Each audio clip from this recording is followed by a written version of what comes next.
So the Mid-Atlantic tab, that's technical assistance to brownfield. We are a collaboration between programs throughout the Mid-Atlantic region. And so the tab program is funded by the EPA. And so we are available to help communities and stakeholders throughout all of EPA Region 3. Next slide.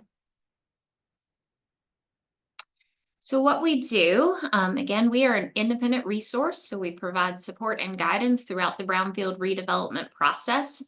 We always say that, kind of no question is off limits, and it's okay if you're brand new to the process or you're a seasoned veteran and you have some questions. If we don't know the answer, we will work to find that answer for you. So always encourage you to reach out with any questions.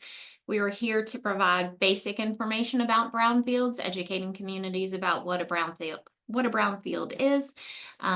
We can help you with resources as you start that process to assess, clean up, and redevelop. We help you understand health impacts of brownfield sites. We're here to help you also with grants and technical assistance. And again, as I stated, any other question that you just may not have come across yet.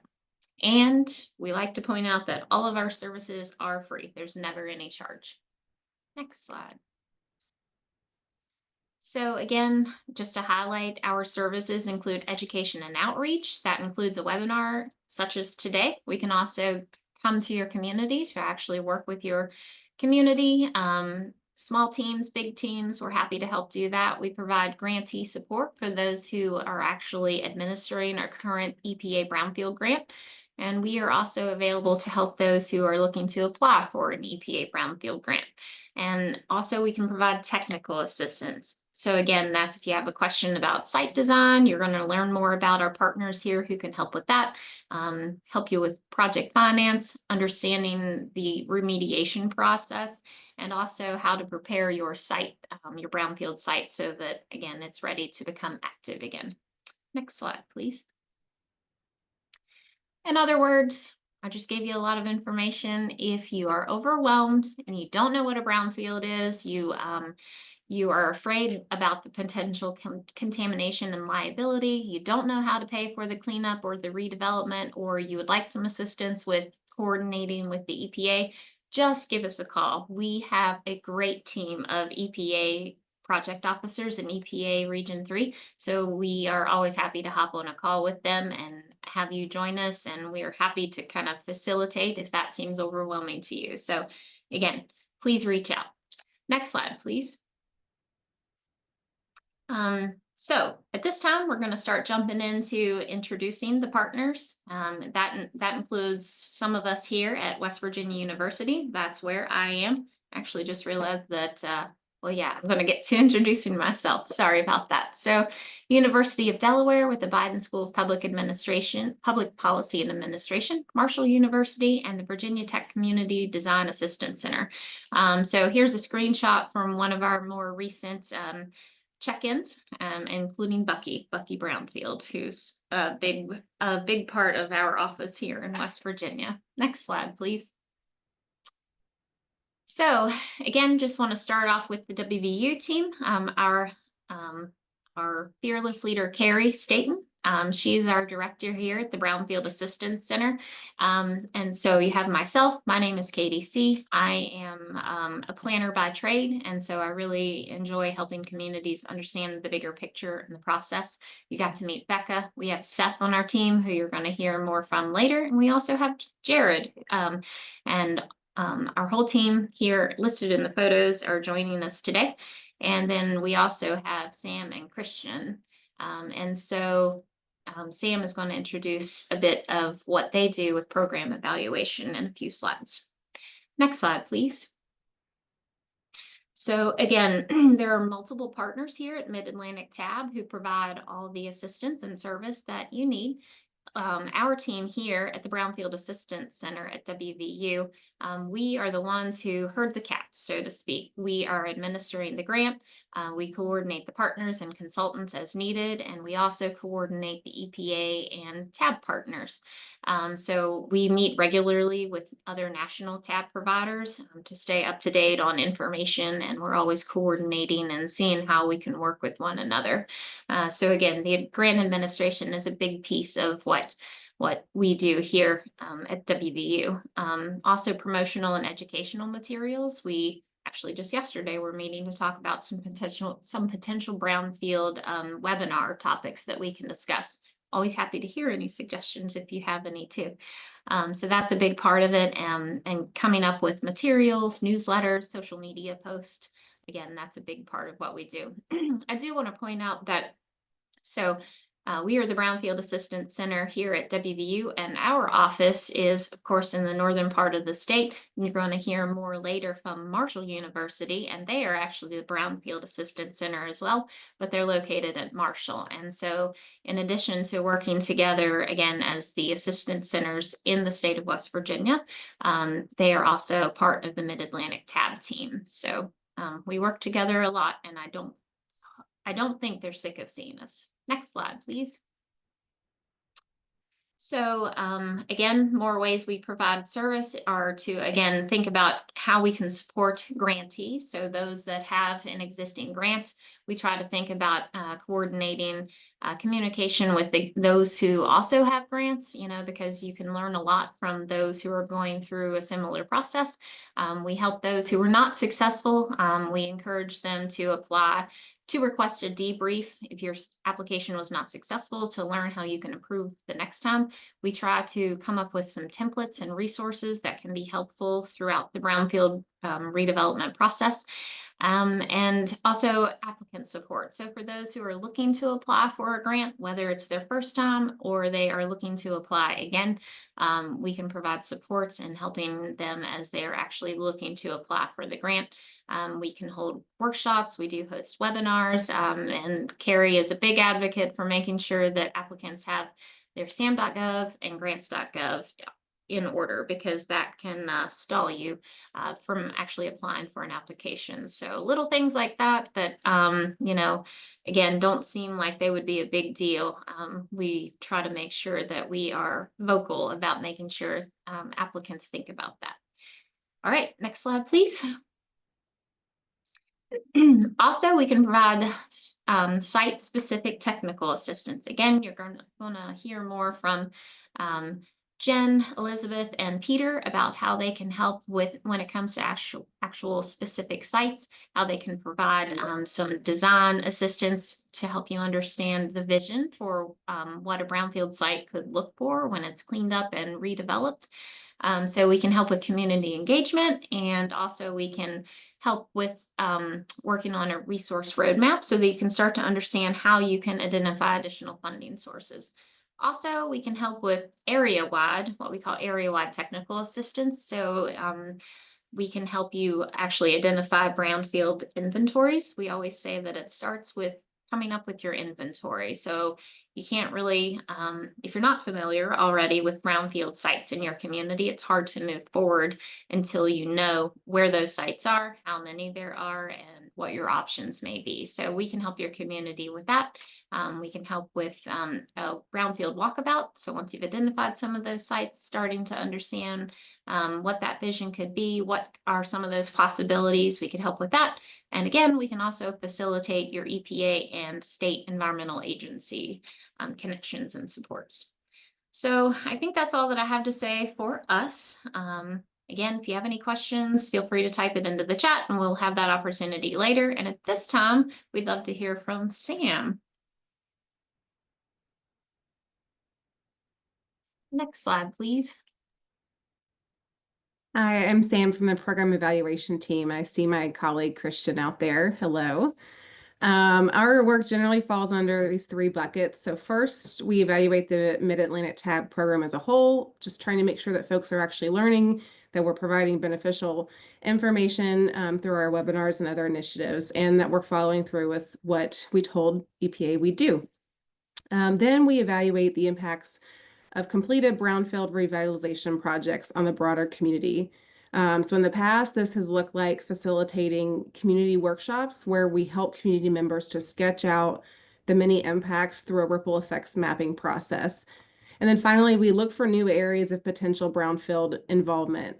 Lately, this has meant scouring through lots of local government comprehensive plans and community health needs assessments to see where community leaders are already talking about brownfields and related work, and also to identify some opportunities to introduce brownfields concepts. Next slide.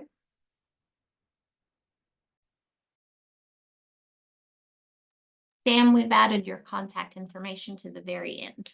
Okay, great. Hi, everybody. I'm Peter Butler. I'm a professor of landscape architecture and an extension specialist. And so the way that we work with TAB is we integrate brownfield redevelopment design and planning projects into our landscape architecture studios.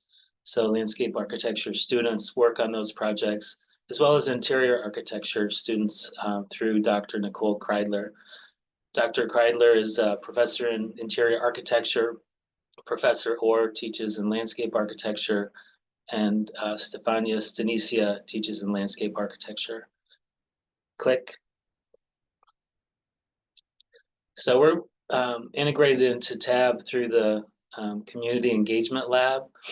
It's a great way to achieve a lot of goals, community goals, and creating a vision for a site redevelopment or a building redevelopment, and also for the student learning outcomes, so that they have that experience of partnering with communities, engaging with communities, and having that experiential learning.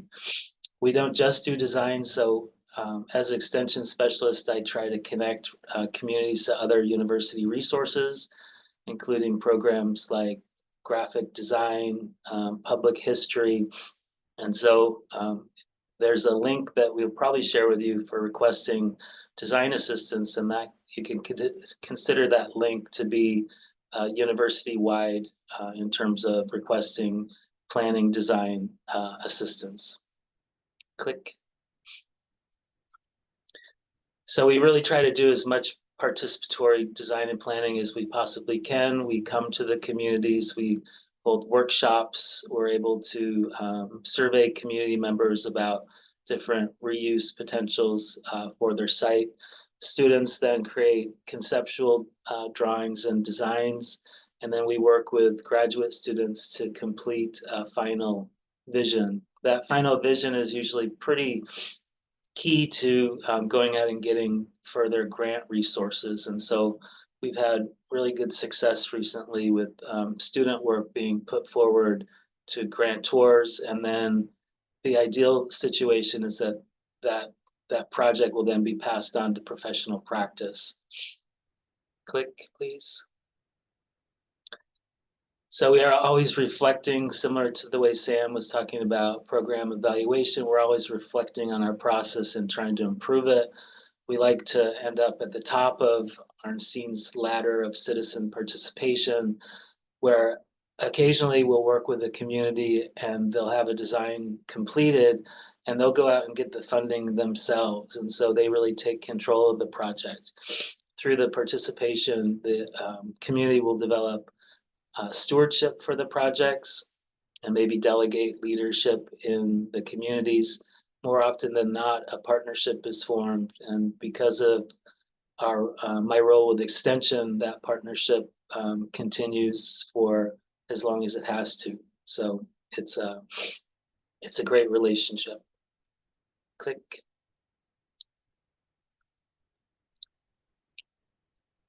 Good morning. My name is Jennifer Reitz, and I am a planner at the University of Delaware's Institute for Public Administration. And I am here happy to represent the UD TAB team. We are the newest members of the TAB team, and happy to be here. So Lori Spagnolo, my counterpart, is not here with me today, but if I can go to the next slide, we can talk a little bit about what we're doing. Thank you. So the UD TAB team is basically a collaboration between the Institute for Public Administration, which is in the Biden School of Public Policy, and the Coastal Resilience Design Studio in the School of Agriculture. And we have come together. It may sound kind of interesting that the two of them working together, but really it's because both of our missions focus on working with communities and local governments in a variety of ways. And so the brownfields the brownfields aspect was a very natural kind of spin-off of that work. And then we work with doing a lot of comprehensive planning and local government assistance. And so that brownfield as the catalyst in economic development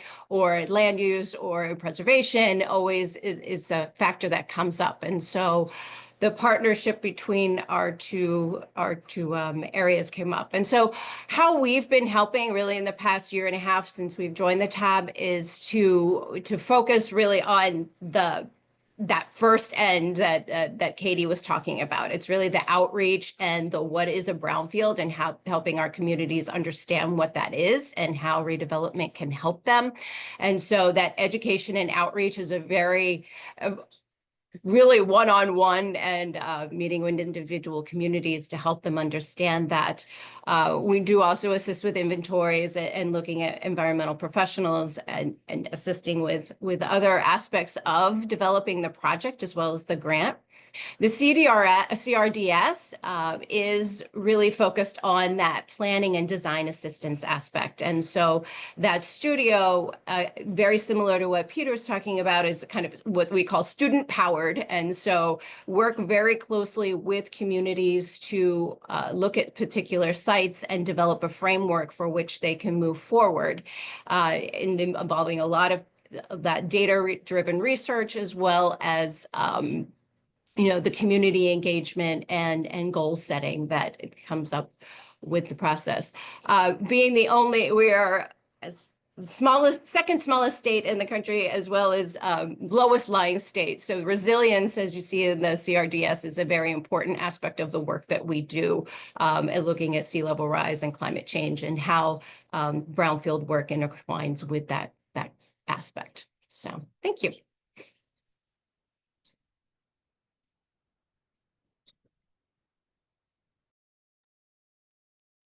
Thanks, Jen, and good morning to everybody.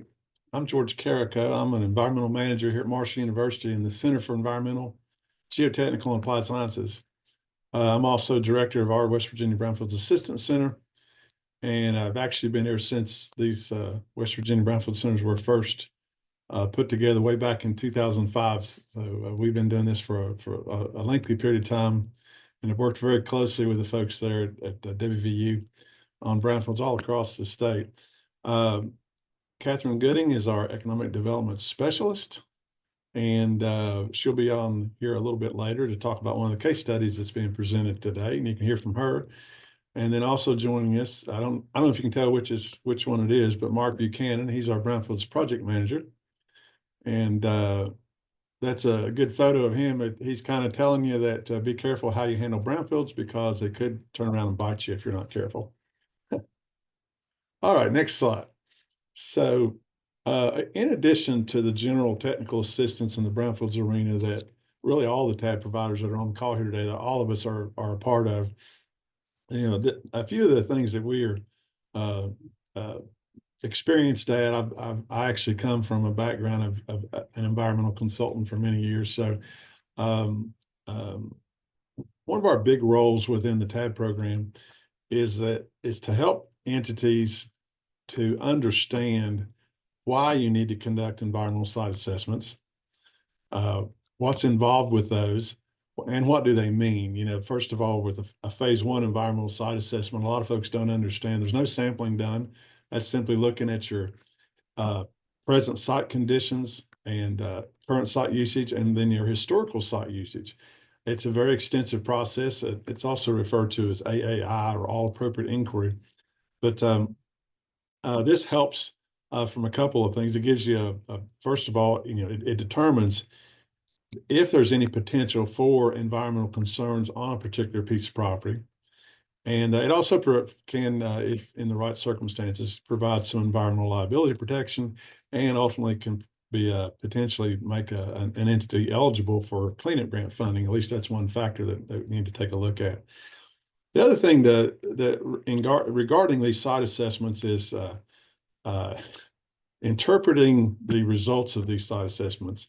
Some of the environmental language can, quite frankly, at times be very hard to understand. A simple phase one site assessment can be several hundred pages. and getting into the end of it to say, well, what is this document saying?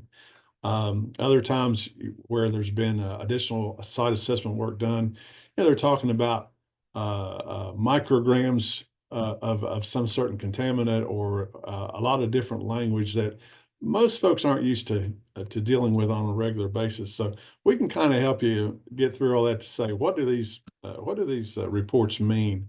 And then with that, we can look at what are the next steps after assessment work has been completed. Is there a need for additional assessment work?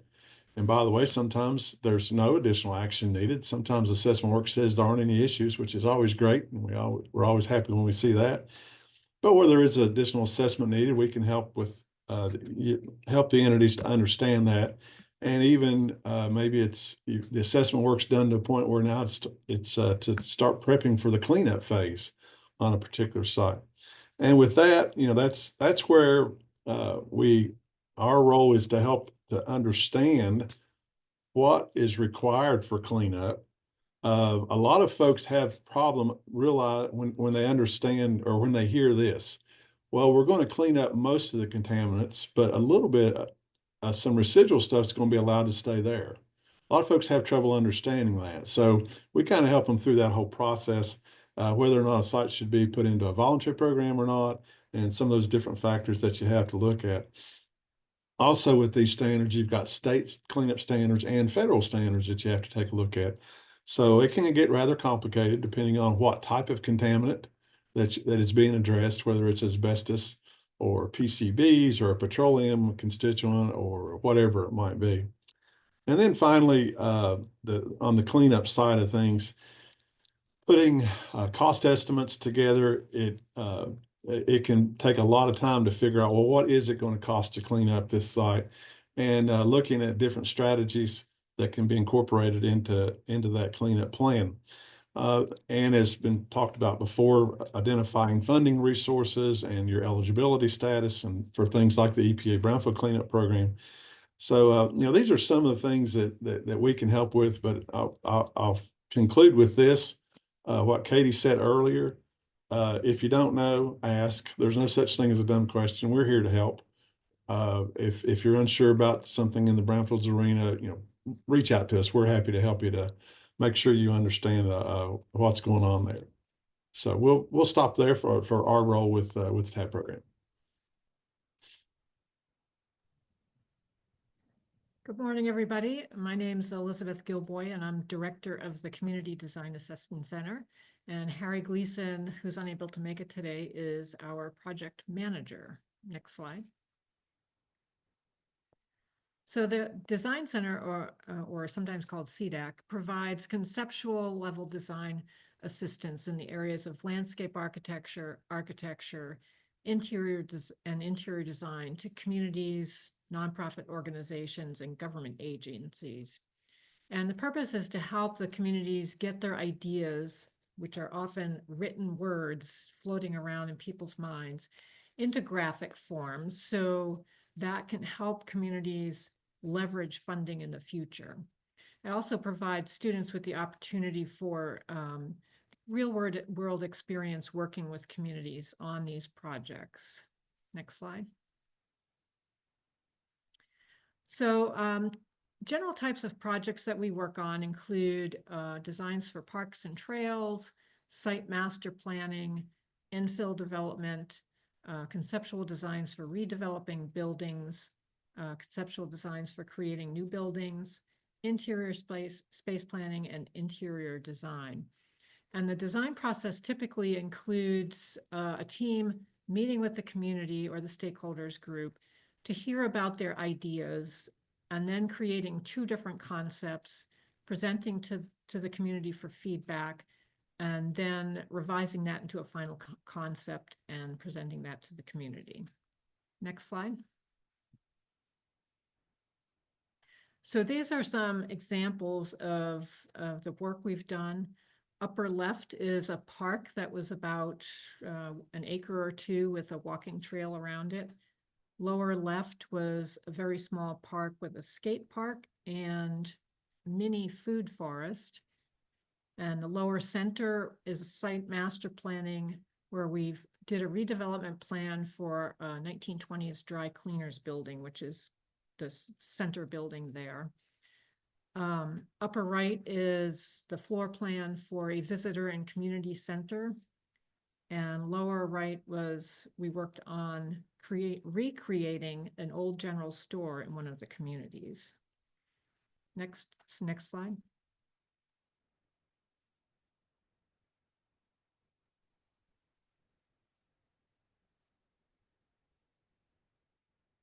Well, I think I have the first of the case studies as we dive a little deeper into some examples for you all. And so I'm going to focus on Northeast Wilmington. So next slide, please. And next slide. Yep, there we go. Okay. So I, as we said, in Delaware, we are mainly a suburban county in the north and much more rural in the south, but I'm going to focus on a project in Wilmington. And just to, you can kind of slightly see the green marker on the map that says Brandywine Zoo. And so I'm talking about the neighborhood just to the right of that, which is located along the Brandywine Creek. But you can of course see that Wilmington is kind of founded on two rivers that lead out to the much larger Delaware River that you see there on the right-hand side. And so a lot of industry in its history was, of course, located along the rivers, as has happened in many of the cities in the East.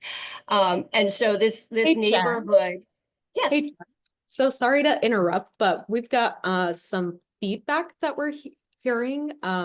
It looks like everybody's mics are muted, so I'm not sure why we're getting some feedback with your audio.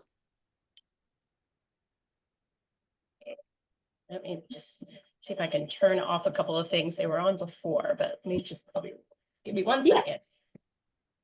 Absolutely.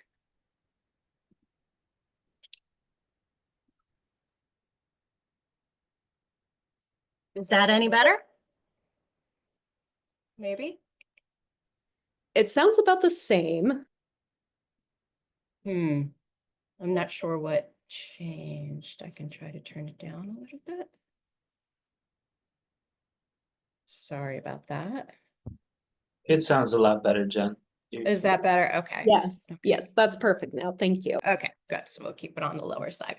Anyway, so we've been working with this community in the Northeast, disinvested, kind of redlining legacy of a type of community of about 10,000 people. And, really the riverfront was more characterized by mills and an old power plant, coal-powered power plant, salvage yards, and a quarry pond, which is actually that picture that you can see in the lower left-hand side, from a granite quarry. And so the residents got together with the city in the 2000s and a community group, one of whom is actually also on our team member, who was a former planner with the city of Wilmington, got together and wrote a grant for an EPA area-wide assessment. And this grant went through, the series of looking over the entire community and identifying what they knew were brownfields, but also some other potential areas, and looking at a series of catalyst sites. They ended up coming up with 4 particular catalyst sites, which you can kind of see here in the diagram, the graphic on the right. The biggest one of those was called the Diamond State Salvage Site, and it was owned by the city of Wilmington at this point. And the concept that was developed through the plan was as a living shoreline and riverfront park, because one of the things that the community said that they wanted the most was access to the river. In addition, of course, to clean air and clean water, was actually access to the river that kind of defined their community, which was directly across the river from downtown Wilmington. And so on the next slide, showing the rendering of what that particular site could be, right? So this is the Diamond State Salvage redevelopment plan. And not only did this does this plan show for a connection of a riverfront trail, not necessarily right along the river at this point in time, but also showing a living shoreline, which is, again, important. As I said, we're a very low-lying state, and so sea level rise is of concern, flooding is of concern, and showing the access. It's showing a kayak launch because, again, kind of giving the community access to the river, and there's actually a very strong demand for the ability to fish in the Brandywine Creek, as efforts are continue in terms of getting of having it cleaned up. There is also interest in potential redevelopment here. There's plans for a new road connecting from Route 495, which is an interstate highway right along Wilmington, that would help to spur some of these redevelopment efforts. And so following the initial assessment grant, we had a second assessment grant. This was more site specific. And so next slide. This one was working with, again, community involvement throughout all of this process. The community was really the ones who demanded that that the grant be written and something be done. And so working together with them to move it forward. We followed up with a 2022 EPA assessment grant that more focused on that site. Unfortunately, at the same time in 2022 was actually when Hurricane Ida hit of course, the East Coast of the United States. But interestingly, and unfortunately for this area, they're at the most southern point of the watershed, of a highly developed watershed that includes Chester County and points north in Pennsylvania, as well as all through North Newcastle County in Delaware. And so the day that Hurricane Ida came through, we actually got an actually average amount of rain. It was less than 100-year of storm event.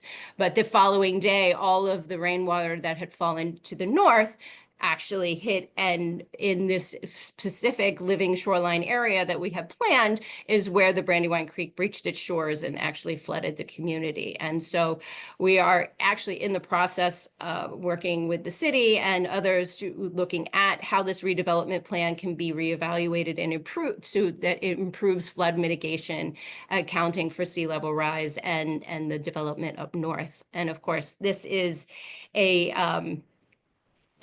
number of partners who are involved in this, in these efforts. Northeast CDC and Northeast Rising at the bottom are really the community groups most involved. But this is obviously a large scale project that we have the state involved, the City of Wilmington, Department of Transportation, and others to move the redevelopment of this site forward. So. Next slide. Hi, everybody. My name is Catherine Gooding. I'm with the Marshall Brownfield Center.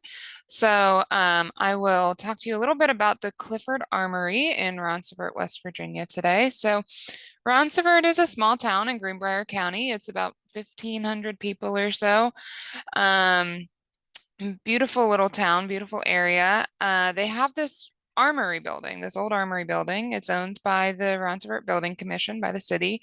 It's about 100 years old.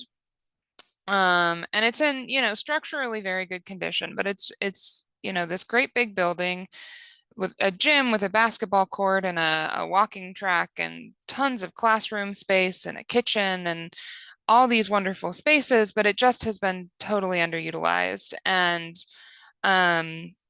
over the years, there has been a lot of damage to the building. There's have been roof issues on and off. There's been water entering the building.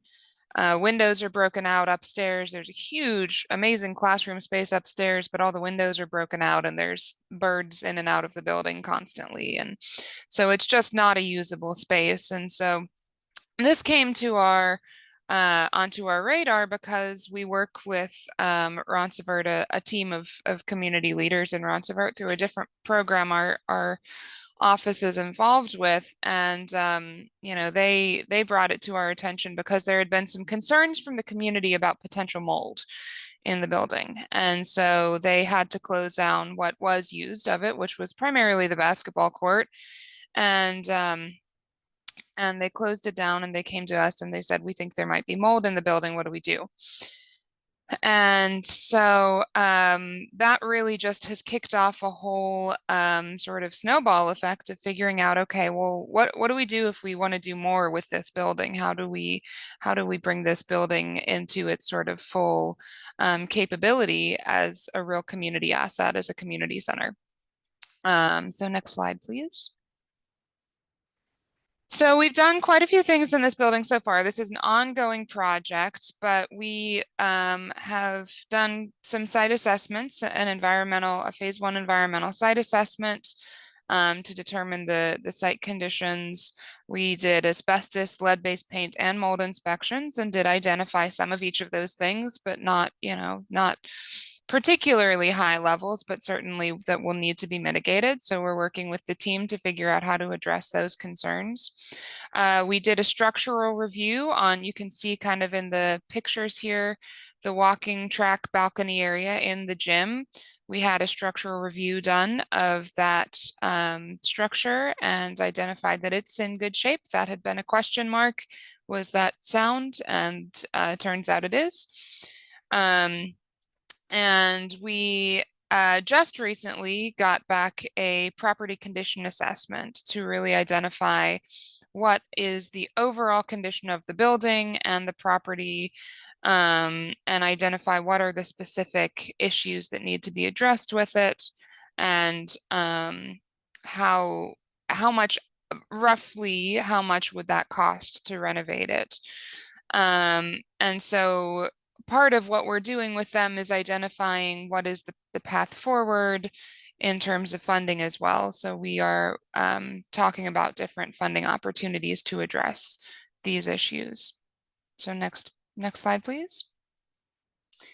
Ongoing redevelopment needs, like I mentioned, are the window replacement and weatherization, right? Really making sure to seal off the building, keep the birds out, abate the mold and asbestos issues, and just an overall cleaning of the building that's been started to be underway in terms of just removing storage and items that have been in the building.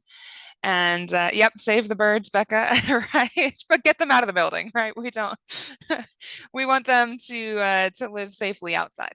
There are some ADA accessibility issues. There's no elevator, so we are working with because this is part also of a historic district in town, and so we have to figure out how to add an elevator in a way that is sensitive to the needs of the historic district. And we've talked about potential solar microgrid to power the building. So it's an ongoing project. There's a lot of work yet to be done, but we really have had some amazing partners in this. The West Virginia Department of Environmental Protection, they helped us fund some of the assessments on this property. The Community Engagement Lab at WVU, Peter Butler, I'll pass it back to him in just a moment to talk about some of the work that he and his students have done on this project. The West Virginia Community Development Hub and the West Virginia Hive have been great partners figuring out the community engagement, and the Hive in particular is helping us think about sort of a revenue stream. Ronceverte has very little sort of revenue to be able to just cover the overhead on operating a community center like this. And so figuring out sort of a revenue stream, a sort of small business plan just to keep the lights on and make it function. And then our Regional Planning and Development Council and the Greenbrier Valley Economic Development Corporation. So really this project has been an effort of getting the right people at the table and pooling our resources and making sure that we have, you know, everybody rowing the boat together. So to that end, I will pass it to Peter to talk about the work that he and his students have done. Sure, Catherine. So this is an example of a project that was integrated into an interior architecture studio. And so the students essentially met with the city officials and community partners and looked at programming for different reuse strategies. So healthcare, a small business incubator, um, culture and arts, thinking about how to get that kitchen up to grade so it could be a workforce development opportunity. And so that was a really good way that the students were involved and kind of keep the project rolling, getting the community involved when they saw the designs and kind of setting goals and stewarding the project forward. And then last summer, we had an intern with the TAB program work on refining the programming and the design and meeting with community stakeholders again. So it's just a matter of when communities are ready for design work and how it can function in terms of moving the project forward and going out and getting funding. And so I'm happy to see that it's moving forward and hopefully tightening up the building envelope and looking at some great reuse strategies. Thank you. Thanks, Peter and Catherine. I just wanted to add quickly that as a reminder, this funding doesn't come from TAB, ourselves as the team, but we have the ability to try to help communities come up with sources of funding. Catherine did a great job of just talking to you about all the partners that they've tried to pull together in order to make the help bring the Roncevert project to fruition. So again, we wish we had money to give out, but again, we received money from the EPA to help, provide such assistance and try to find resources and hopefully some funding sources. So great job, Catherine and Peter.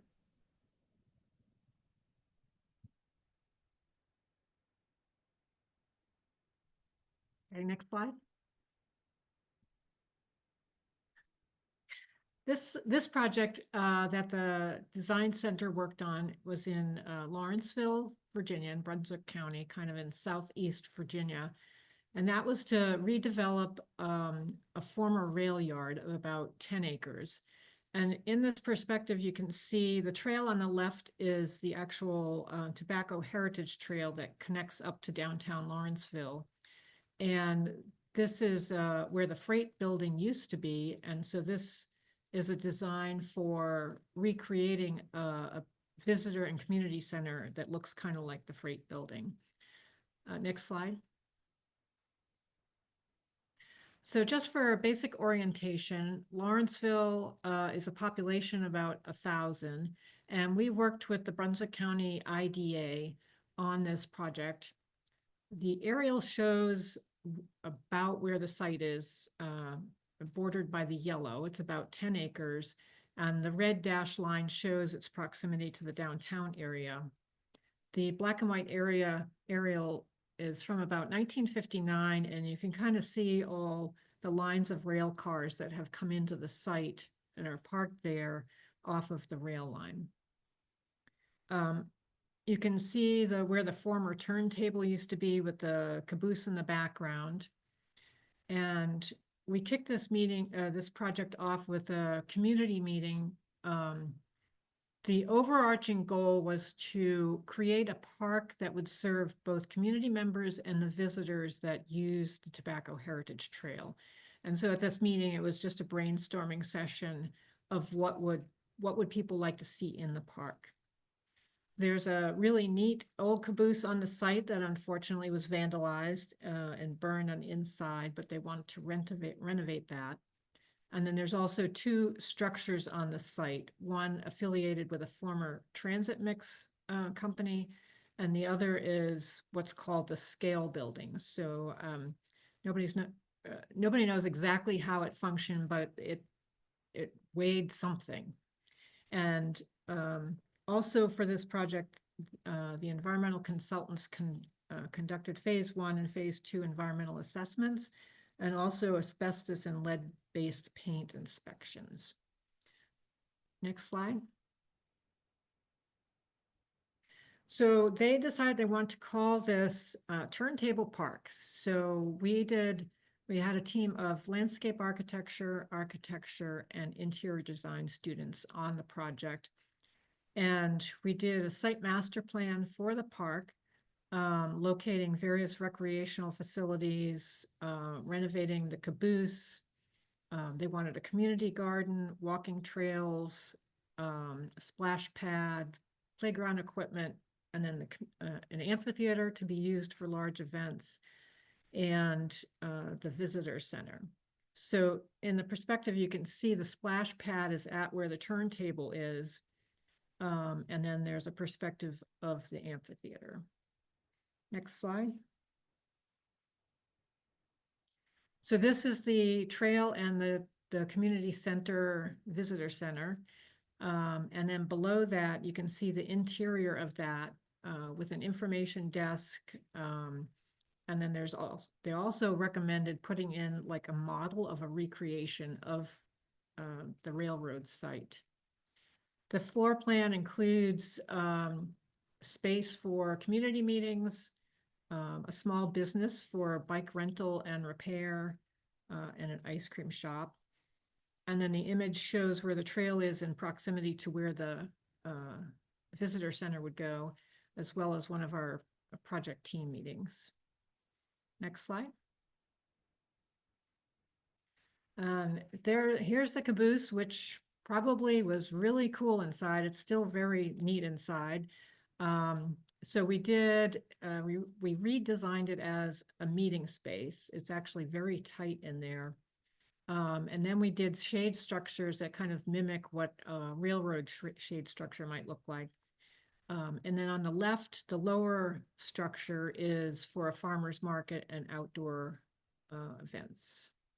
And let's see. So what they're doing moving forward is they're actually utilizing the resource road mapping that TAB offers, trying to find sources of funding to kick off next steps. Next slide.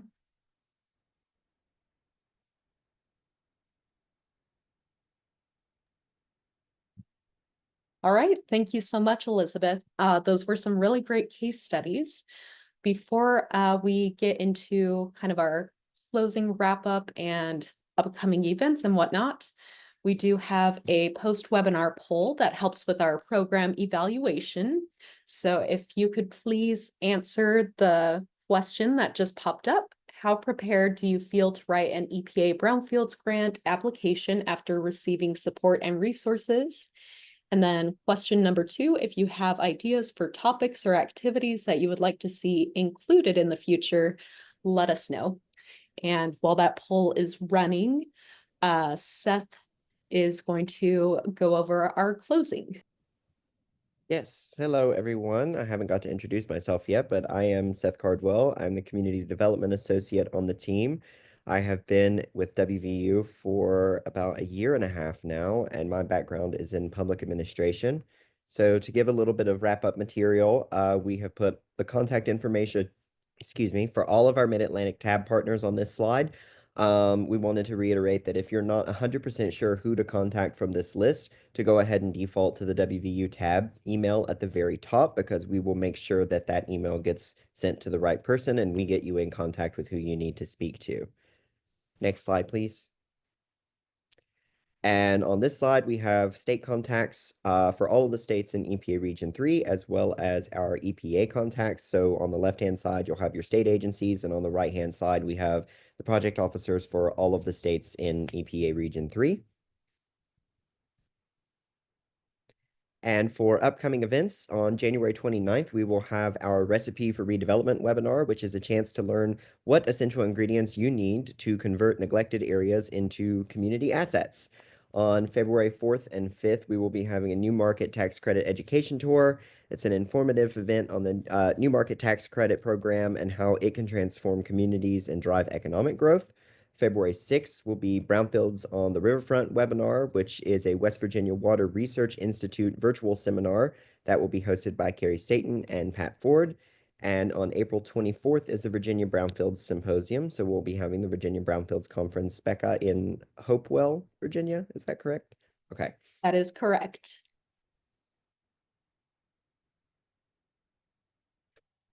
And just to wrap up, friendly reminder that Mid-Atlantic Tab is here to help with any questions that you might have throughout your brownfield journey, and all of the services that we provide are free. We can help pay for assistance such as resource roadmaps, community engagement assistance. We can help with brownfield inventories, and our partners can also assist with some site design.